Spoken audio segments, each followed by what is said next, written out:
한 시간이네. 문해력은 선생님 뭐 어떤 게 저기 문해력. 그럼 일단 문해력을 뭐라고 생각하면 될까요? 아이들이 글을 해석할 수 있는 능력인 거잖아요. 이 문해력을 어떻게 측정을 하고 이거를 또 키워주기, 눈에 보이는 게 아직 아니다 보니까 이런 역량을 키워주기 위해서는 어떤 수업을 해야 하나? 근데 무작정 책 읽기는 건 또 답이 아닌 것 같고 약간 그래서 좀 궁금했었거든요. 근데 이게 선생님 저기 교대 다닐 때도 네. 교수들이 이런 얘기를 들어 하셨나요? 그래서 제가 그죠? 놓친 걸 수도 있겠지만 못 들은 것 같아요. 그렇죠. 이게 어쨌든 저기 국어 교과에서 뭔가 국어 교과가 뭔가 지금 제대로 되지 않고 있으니까 여기에 대한 어떤 부족한 부분이 이걸 보충해야 되지 않을까. 그래서 이게 사회적인 어떤 관심사로 지금 들어오고 있는 게 아닌가. 그렇게 생각해 볼 수도 있거든요. 예. 근데 이게 이 정체가 되게 모호해요. 안개 같고. 그러니까 더 사람들한테 더 좀 뭐라고 할까 그 위협적으로 다가오고 있어요. 막 와닿지가 않는. 와닿지는 않은데 답답한데 뭔가 지금 문제 상황을 문제가 있다는 걸 그러면서 이 말이 지금 유행이 되고 있어요. 쌤 교대 다닐 때는 별로 쓰이지도 않던 말이 맞아요. 관련 책도 많이 나오더라고요. 예, 지금은 다 문해력 관련 책으로 제목을 다 달고 있어요. 유행이 된다는 게 이게 어느 쪽에 있어서는 심각한 문제, 여기에 있어서는 치명적인 문제가 있다는 거예요. 얘가 중심을 잡고 있으면 이런 바깥에서 이상한 것들이 와도 유행이 될 수 없어요. 예. 국어 교과는 이런 거야. 그걸로 국권이 버티는 거예요. 예. 뭐 영국에서는 지금도 셰익스피어를 계속 읽는다고 하는데 그건 굳건한 거예요. 걔네들한테는. 근데 이 유행을 탄다는 건 근데 이전에는 어떤 유행이 있었느냐 촉구를 따져보면 국어 교과가 좀 제대로 안 될 때 많이 유행을 타는 게 독서 교육, 예. 그 다음에 논술, 예. 여기서 뭐가 안 되니까 자꾸 바깥에서 논술이 중요하다, 독서가 중요하다. 또 예전에는 한자를 해야 된다. 이것도 많이 유행했었고. 또 예전에 면접 시험이 이렇게 강화될 때는 구술도 상당히 중요하다. 뭐 그런 살짝 유행을 했었어요. 근데 이게 다 유행이라는 거죠. 예.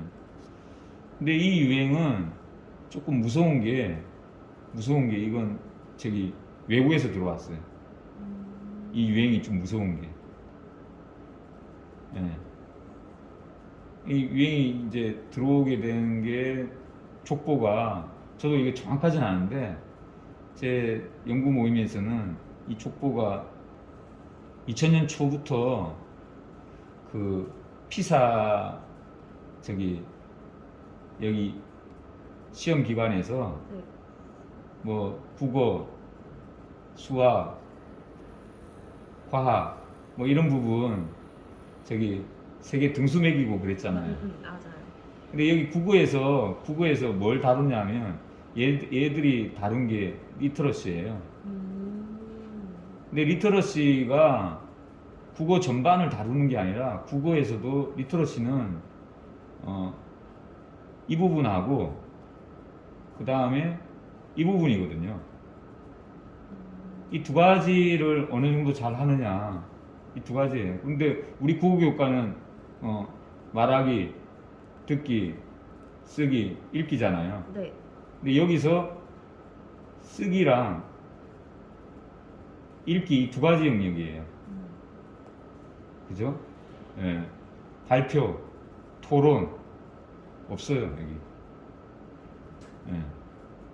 근데 쓰기도 잘 따져보면 우리처럼 저기 글짓기 하는 게 아니라 뭔가 틀에 있는 거 이해하는 정도.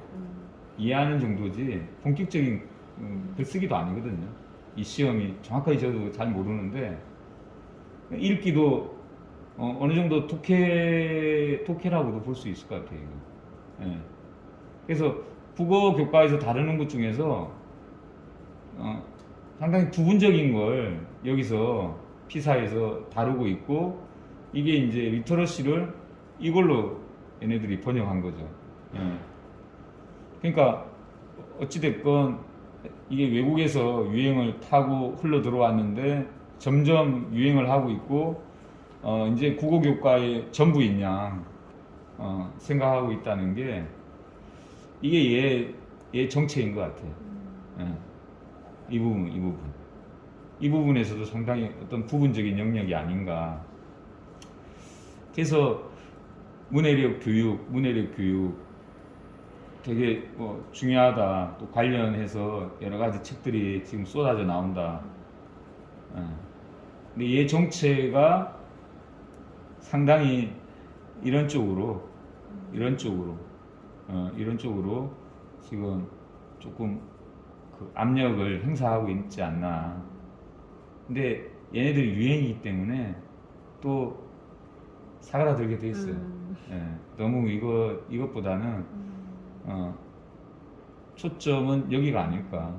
국어 자체에 대해서. 그러니까 우리가 자꾸 얘기하는 국어 수업 평가가 내실화가 안 되니까 계속 흔들리는 거죠. 국어 교과를 막 쥐어흔드는 거예요. 그리고 우리 교사들한테도 어떤 압력이 있냐면 이제 이거 해야 되지 않냐 이런 거죠. 근데 이 정체를 잘 모르면서 그냥 따라가는 거예요. 예. 따라가는 거예요. 그럴수록 이쪽이 뭘까? 도대체 국어에서 중요하게 다뤄야 될 내용은 뭐고, 중요하게 할 활동이 뭘까? 이 부분에 대해서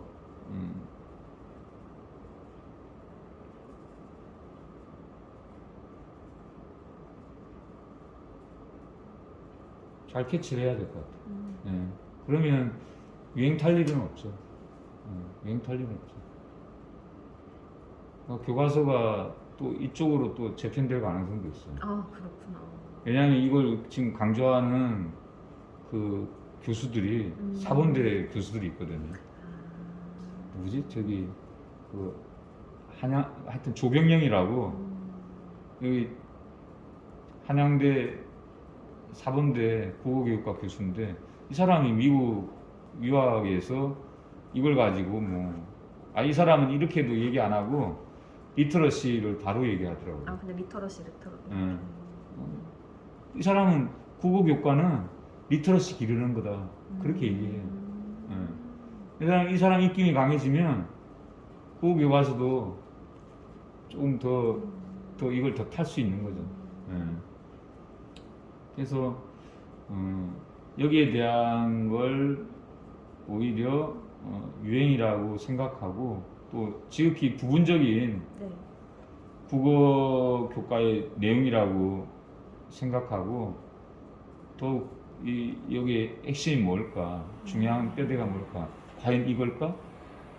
이것도 의심해 봐야 돼요. 왜냐하면 이제 족보가 어떻게 되냐면 이렇게 된 배경이 제 대학 1학년 때 89년도 이때 5차 교육과정이 시행이 되는데 이 5차 교육과정을 국어과를 추진한 사람이 노명환이라고 있어요. 노명환. 이 사람이 서울교대 교수였어요.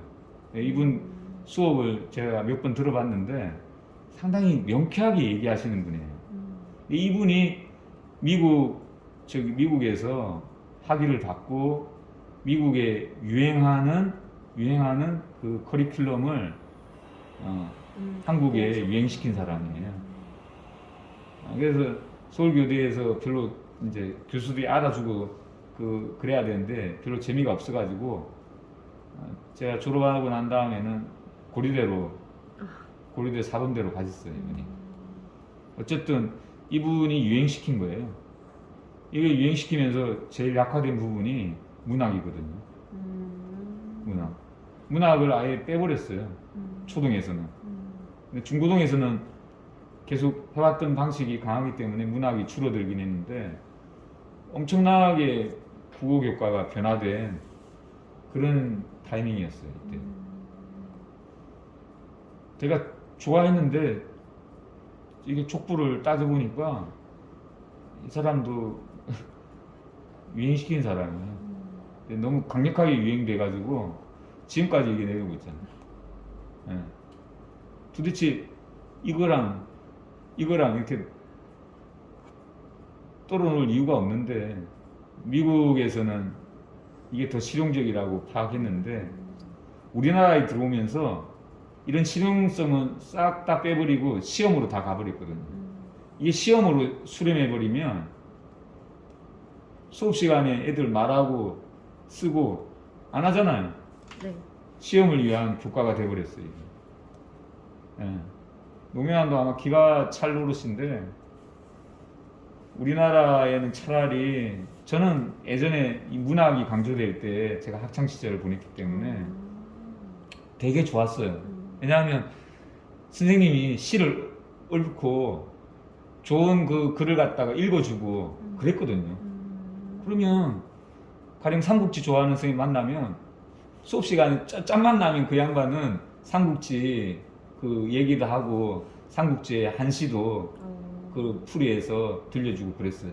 왜냐면 이게 강조되는 시기 때문에. 한마디로 멋이 있었어요. 선생님 각자 개성에 맞는 문학을 좋아하는 그런 멋이 있었어요. 근데 이렇게 되는 거 하니까 시험을 위한 교과를 완전히 그냥 올인을 해가지고 너무 답답하죠 그게. 이것도 하여튼 이거 고교과 다룰 때 얘기를 넣긴 넣어야 돼요. 이것도. 예, 이 부분도. 그렇죠. 혹시 뭐 저기 또 생각할 것도 있을까요, 선생님? 오늘은 이렇게 다 충분히 많이 해주신 것 같아요.